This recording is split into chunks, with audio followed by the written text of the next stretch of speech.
Have you ever kept a family secret for decades? I won't ask what, just curious.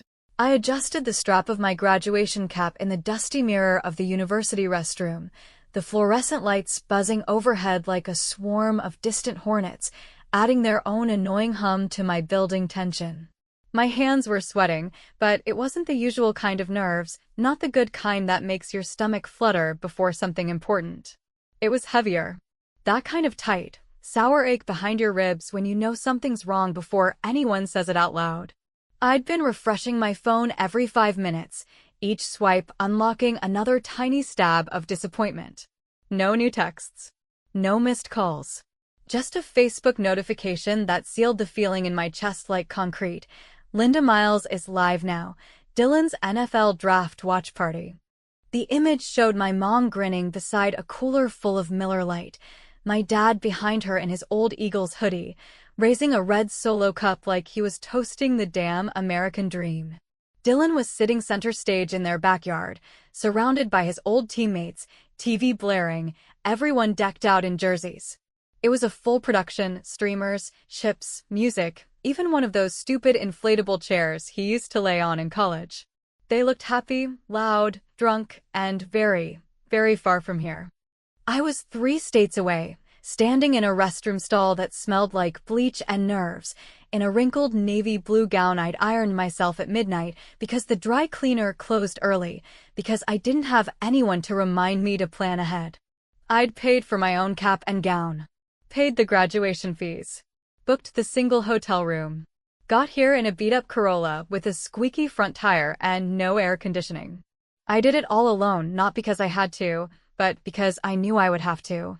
It wasn't like I hadn't reminded them. I'd emailed the date 6 months ago. I'd mentioned it on Thanksgiving, on Christmas, in the family group chat that only ever really buzzed when Dylan posted something stupidly viral or my mom was pushing prayer chain links.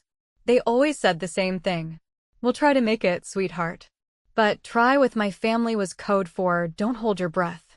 And yet, some small, pathetic part of me, the same part that still remembers how it felt to look for their faces at my high school orchestra concert and find nothing but empty folding chairs, had believed that this time, maybe they'd show up.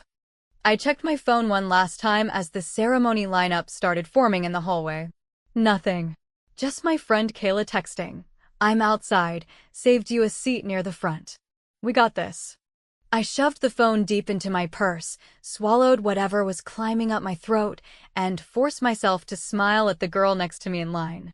Her name tag said Anika, and her parents were right behind her, straightening her robe, snapping photos, telling her how proud they were. I turned away before they caught my face in the shot. I didn't want to ruin their picture with the look I knew I was wearing. The auditorium was packed. Parents craning their necks, siblings waving signs, grandparents crying behind their glasses. There was energy, real, loud, emotional energy in that room. But all I could feel was the space next to Kayla, the 2 empty seats we saved, just in case. Because I wasn't ready to stop hoping until the last possible moment. By the time my name was called, I'd rehearsed my face into something unreadable. Not happy, not sad, not angry, just hollow. I shook hands with the dean. Took the diploma folder that wasn't even real, just a prop for photos. Walked across the stage like I wasn't counting every step.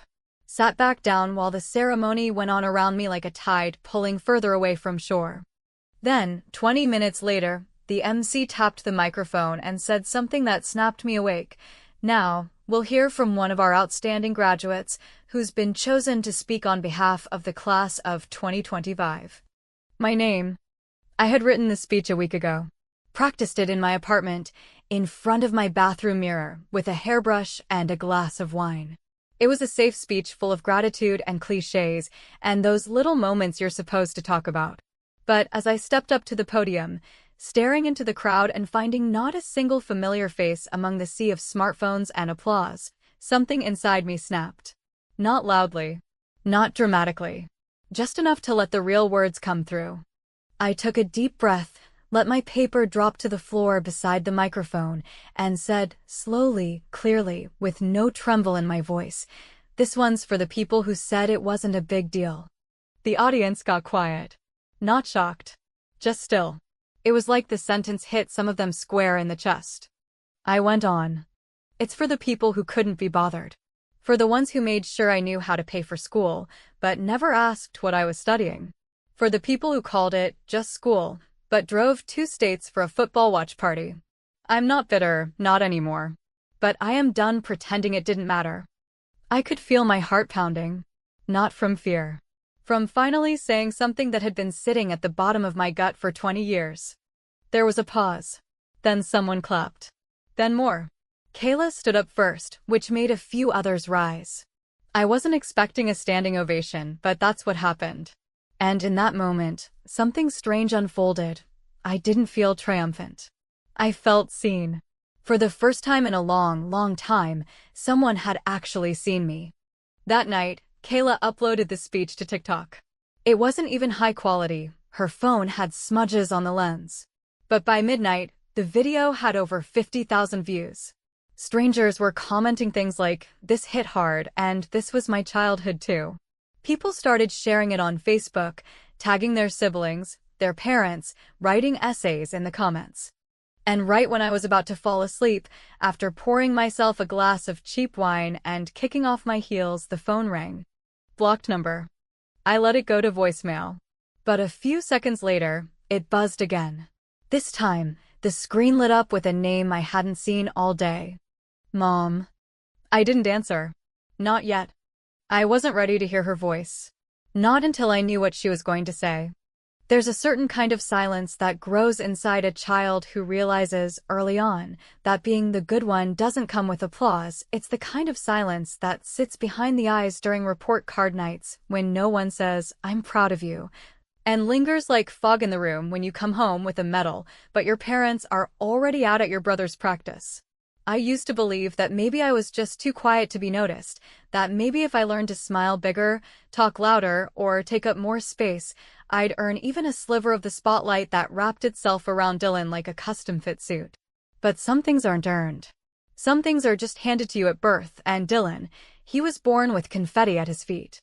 From the moment Dylan could throw a ball with any real strength behind it, it was like my parents decided he was the family's golden investment.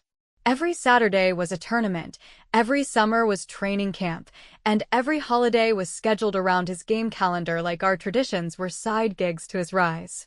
Meanwhile, I learned how to make peanut butter sandwiches for myself at 7, fold laundry without asking, and walk myself home from school while our mom sat in the bleachers, freezing in lawn chairs with Dylan's name printed on the back of her hoodie.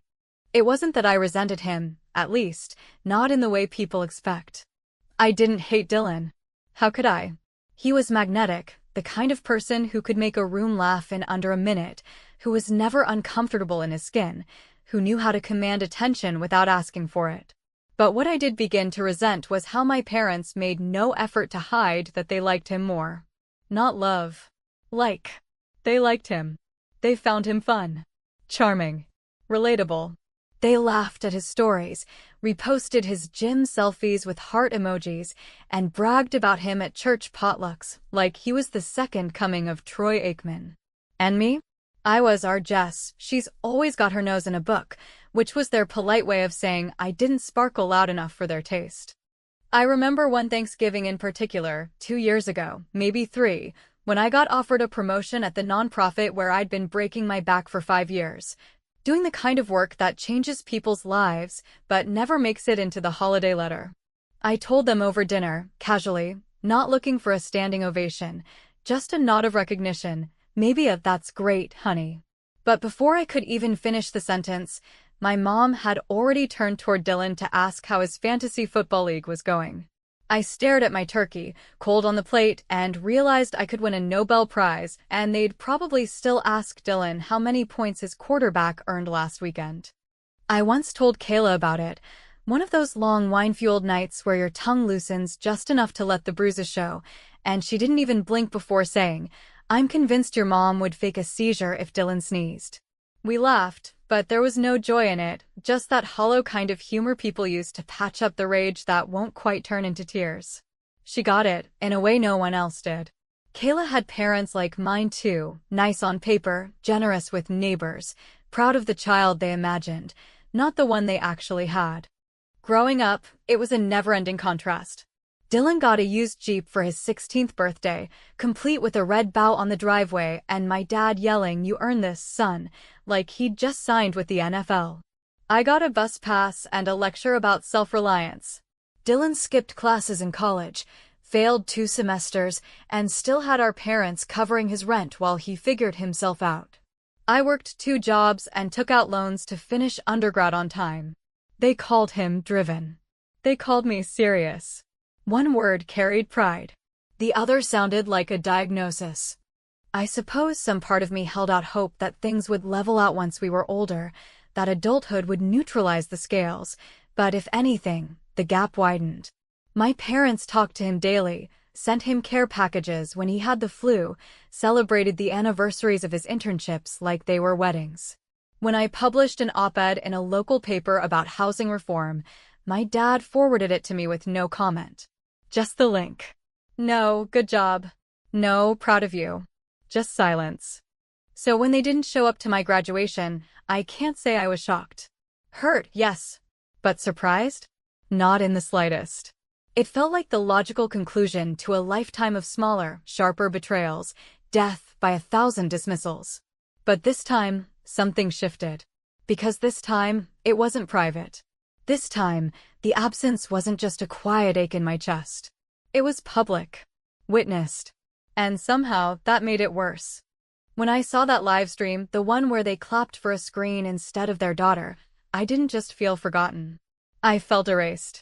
Like my biggest accomplishment to date, something I fought tooth and nail for, wasn't even worth mentioning. And the worst part? Dylan didn't say a word. Not then. Not later. Not even a text. He was right there in the video, sipping a beer while my name was being read out in a convocation hall packed with strangers and 2 empty chairs. I wish I could say I confronted him before the speech, or that I sent a passive-aggressive text, or even that I snapped at someone. But I didn't. I did what I always did. I swallowed it. Let it curdle. Let it settle like dust in the back of my throat until it mixed with every other time I had to clap for someone who never clapped for me. But that was before I got up to the podium. That was before I realized silence was just another way of giving them exactly what they wanted, my quiet compliance, my practiced smile, my ability to keep everything neat and unthreatening. So when I dropped that speech and looked out at the crowd, I wasn't just talking to my classmates or the parents who did show up. I was talking to every kid who learned early that their wins only mattered when someone else didn't outshine them. I was talking to every woman who played small so her brother, boyfriend, or boss could feel big. I was talking to the ghost of every version of myself who waited for a round of applause that never came. And I meant every single word. What I didn't know, what I couldn't know, is just how many people were listening.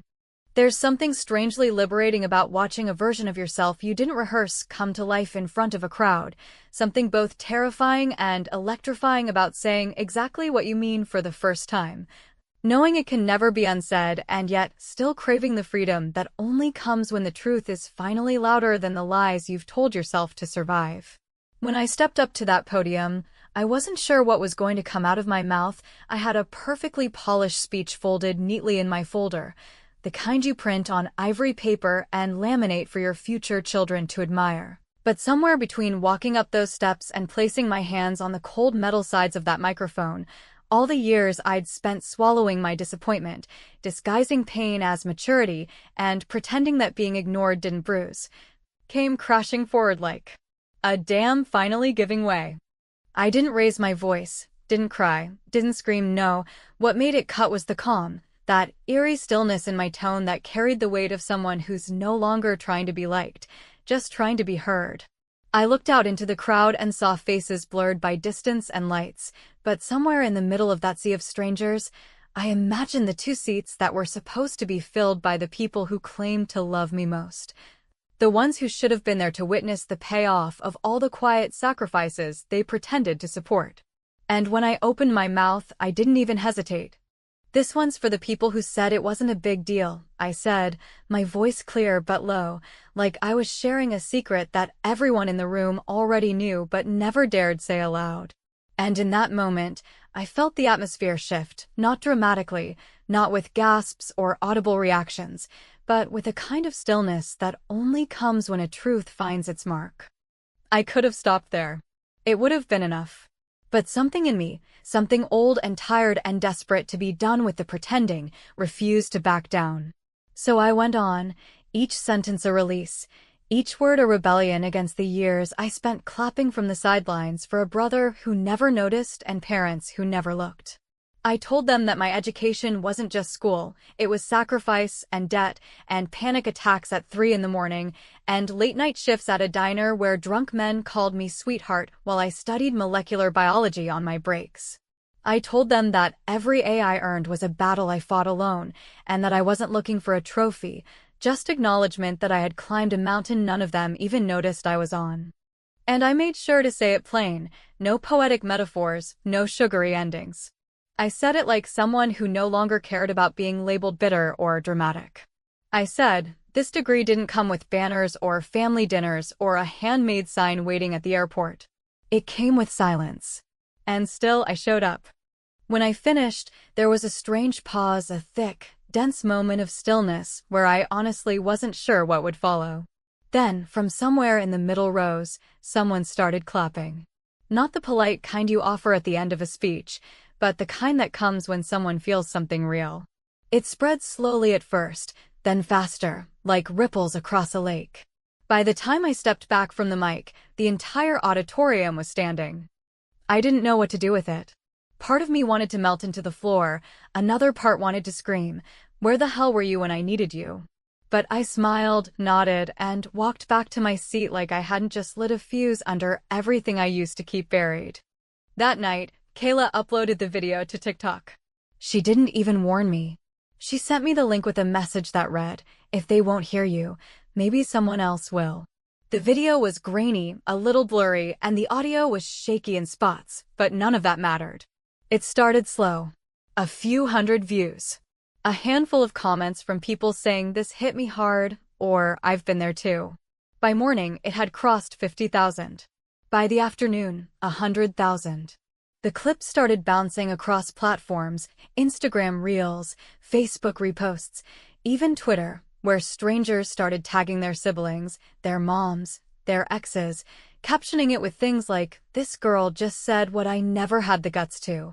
Within 48 hours, I was getting DMs from journalists, bloggers, even one producer from a morning show that aired right before the news. Most of the messages weren't business, though, they were personal. Women in their 50s saying they raised kids alone and wondered if they'd made their daughters feel invisible. College students admitting they'd invited their families to graduation and sat through it alone. Teachers, nurses, artists, people I would never meet, but who somehow felt like they'd always been walking beside me in this quiet, painful club we never signed up for. The attention should have felt good, and it did, at first, but then the guilt started creeping in, that old instinct that said I was making a scene, that I'd embarrassed my family, that I should have kept my head down like I always had. And that's when the phone rang. At first it was a blocked number, and I let it go to voicemail. Then the screen lit up with a name I hadn't heard from all weekend, Mom. I didn't answer. I stared at the name like it was a foreign word I couldn't quite pronounce. A few minutes later, she called again. This time, I picked up. Her voice was already thick with tears, the kind of performative crying that's more about guilt than sorrow. She didn't say hello. She just launched into it, a breathless, quivering string of explanations that barely formed complete thoughts. "I didn't know it meant that much, Jess. You never said. We just thought, it's just school." That last phrase, those 3 words, landed like a punch to the teeth. I almost hung up right there. But instead, I let her keep going, listening as she stumbled through justifications and backtracking and a pitiful attempt to make it about her, how hurt she was by the video, how she felt blindsided, how she couldn't believe her daughter would humiliate the family like that.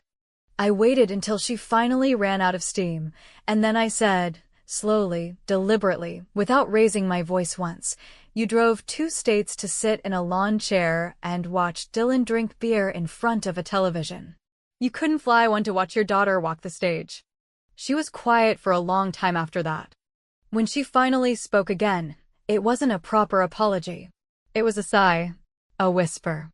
A scared woman's way of admitting something without saying it. We didn't think you needed us. You always seemed fine. I didn't respond. Not to that. There's no way to explain to someone how much damage is done when you assume love is earned by being low maintenance. We ended the call with no resolution. No apology. No plan to visit. She said she'd talk to Dad and Dylan. I said, okay, and hung up. I sat on the floor of my tiny apartment afterward, back against the fridge, legs sprawled out like I'd just survived something. Maybe I had. But I also knew deep in my chest that this was only the beginning. Because now the world was watching. And so were they. It's an odd thing, really, the way people who've ignored you your entire life suddenly develop a very urgent interest in your feelings the moment their public image takes a hit, as if your pain only becomes real to them once it's reflected back at them in comments, shares, and the judgmental gaze of strangers scrolling through a viral video. For over 3 decades, I had lived in the shadow of their convenience, spoken only when it suited them, smiled when they needed proof of successful parenting, nodded quietly through conversations that revolved around my brother's touchdowns, his relationships, his business ideas, and his countless mistakes that were so generously rebranded as finding himself. I knew my role, and I played it so well that I started to forget it was a role at all. Not a reflection of who I truly was, but a persona molded by survival and silence. But the moment I broke that silence, publicly, irreversibly, and with precision sharp enough to draw blood without raising my voice, they couldn't ignore me anymore. They had no choice but to face me, not because they wanted to, but because the world now demanded an answer on my behalf. When my phone rang the second time that day, I didn't hesitate to answer, mostly because I already knew who it would be. I'd seen the notifications rolling in, distant cousins tagging my parents under the video, high school acquaintances posting cryptic sympathy messages, and even someone from our old church congregation commenting. I always wondered why Jessica's name never came up during the family updates. The narrative had slipped out of their hands, and now they were scrambling, not for understanding, but for control. Jessica, we need to talk, my dad said, his voice low and deliberate, the way he always spoke when he was trying to keep his anger tucked behind a mask of rationality. He didn't ask how I was or if I had time to talk. He just launched into it, all tight-lipped disappointment and forced composure, like a manager conducting a performance review rather than a father confronting the emotional fallout of 3 decades of passive neglect. That speech, what you said up there, it wasn't fair. I could feel my jaw clench, the tension spreading down my neck like heat, not because I hadn't expected this reaction, but because part of me had foolishly hoped that maybe, just maybe, he would lead with something human. But instead, I got what I had always received from him, control disguised as concern, ego wrapped in soft condescension, the subtle but unmistakable implication that my hurt was an overreaction to something that, in his eyes, barely warranted a response. It wasn't a speech, Dad, I said, my voice steady but sharp. It was a eulogy for the version of me who kept pretending it didn't matter. There was a pause, one of those long silences where you can practically hear the gears turning, as if he was deciding whether to double down or switch tactics. Eventually, my mom's voice cut in, brittle and fragile, like she had been crying or wanted me to think she had been. Jess, sweetheart, we didn't know. You always seemed so strong, like you didn't need the attention. You were always so put together. Dylan needed us more. And there it was. Not an apology. Not accountability. Just another recycled excuse wrapped in motherly guilt, coated with that sickly sweetness that always left me feeling like I was the one who had failed them for not being more visibly broken. As if my independence had punished them, as if my ability to function without their approval had excused them from ever giving it in the first place. I didn't seem strong, I said slowly. I had to be strong, because I knew no one was coming for me. I didn't scream because I knew no one would hear me. And that's not strength. That's survival. My mother started to cry again, those soft hiccuping sobs that she used to shut down hard conversations, the kind that said, feel bad for me, without ever saying the words. But this time, it didn't work. This time, the The switch in my brain, the one that used to flip into empathy every time she showed vulnerability, stayed firmly off. She told me they were blindsided, that they never expected me to say something so public, that it felt like a betrayal, that family issues should be handled within the family. And that was the final crack in the dam, because I had spent years quietly begging for conversations that never came, dropping hints, asking directly, writing long messages that went unanswered or were reduced to "you're being sensitive" or "we didn't mean it like that." I had tried everything within the family. I had begged them to see me, to show up, to care. And they hadn't. So when she said, "This hurt us more than you'll ever know," I answered with the one sentence that had been circling in my mind since the moment I saw that live stream. "You clapped for a screen and stayed silent for me." The call ended soon after. Not abruptly, not dramatically, but with that awkward, heavy pause where no one knows what to say because too much has already been said. She mumbled something about needing to lie down. He said we'd talk again soon. I didn't believe either of them. A few days passed, and the video didn't stop gaining traction. It snowballed. Influencers began stitching it. Therapists started breaking it down in thoughtful, clinical ways. News outlets began reaching out, asking for interviews. My inbox flooded with messages from strangers who said they felt seen for the first time, people who told me that they hadn't spoken to their parents in years, or had just gone through the same experience at their own graduations, or had chosen not to walk at all because they didn't want to see the empty chairs. One night, around 1 a.m, I got a text from Dylan. Just 4 words, "You went too far." I stared at it for a long time, not because I didn't know how to respond, but because I was debating whether I even should. But after everything, I realized there was nothing left to salvage in our version of closeness, no point in maintaining a family script that had been outdated since I was 12. So I wrote back, "And you never went far enough." He didn't reply. What hit me hardest during that week wasn't the silence from them, it was the overwhelming noise from everyone else. The strangers who reached out to say thank you. The people who cried watching the clip. The stories of women who had carried invisible wounds for decades. I didn't feel powerful or famous or brave. I felt cracked open. Like I'd been holding my breath since childhood and had finally exhaled. I wish I could say that they came around, that we had a heartfelt talk, that healing started in earnest, but that would be a lie. The only thing that started was space. More space. A deliberate, growing distance I didn't fill, not out of punishment, but out of necessity. Because for the first time in my life, I wasn't shrinking myself to keep the peace. And I had no intention of going back. There's a moment that arrives after the chaos has quieted, after the storm of attention and confrontation and high-pitched emotional noise fades into something like a distant hum, when the adrenaline wears off and all that remains is the uncomfortable, unfamiliar silence of your own power finally taking up space. And it was in that moment, late at night, several days after the last phone call with my parents, after Dylan's passive-aggressive text and the ceaseless wave of strangers projecting their own childhood ghosts onto mine, that I realized something fundamental had shifted inside me, something irreversible, not loud like a revolution, but quiet like a door slowly closing behind you, locking you out of the room you used to beg to be let into.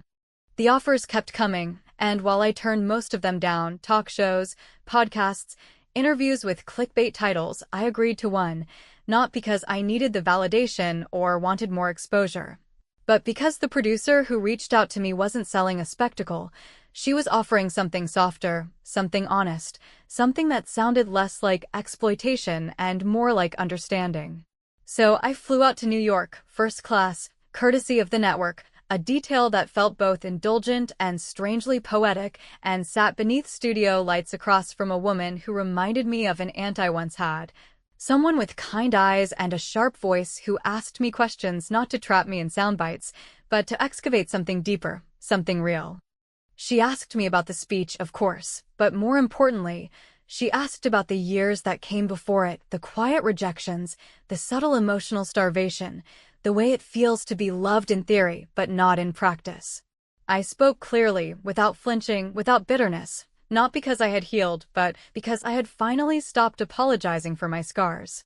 I told her that being the responsible child often means being the invisible one, that parents don't always realize how deep the roots of neglect go when it's wrapped in the language of "you're so strong," and that for some of us, the only way to be seen is to set yourself on fire just to illuminate the room.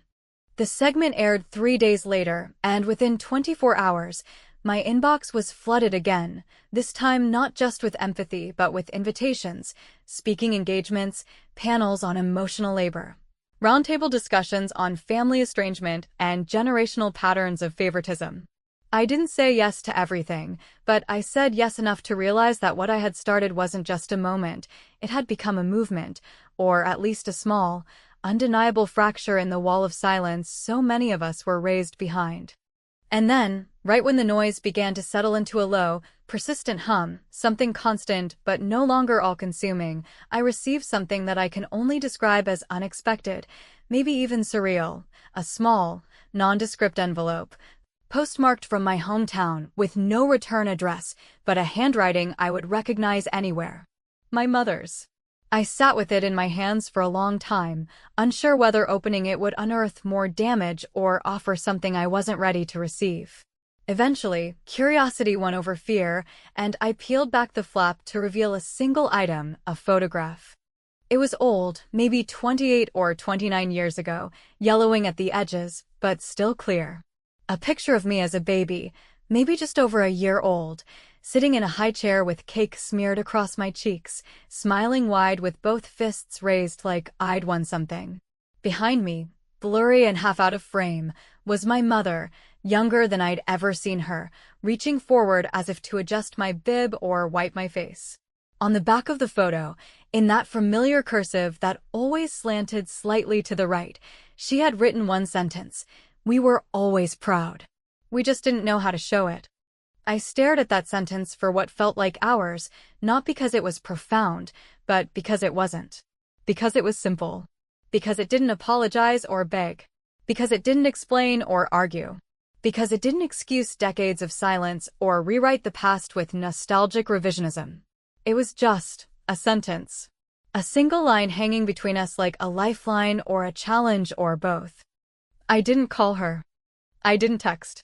I placed the photo in a drawer, carefully, deliberately, next to old documents and birthday cards from people who had once meant something, as if it were a fossil of something that once lived and could never again be brought back to life in its original form. In the months that followed, the story gradually receded from the internet's front page. The video still existed, of course, still accumulated views, still found its way into articles and think pieces, still resonated in dorm rooms and family therapy offices and midnight conversations between adult siblings who hadn't spoken in years.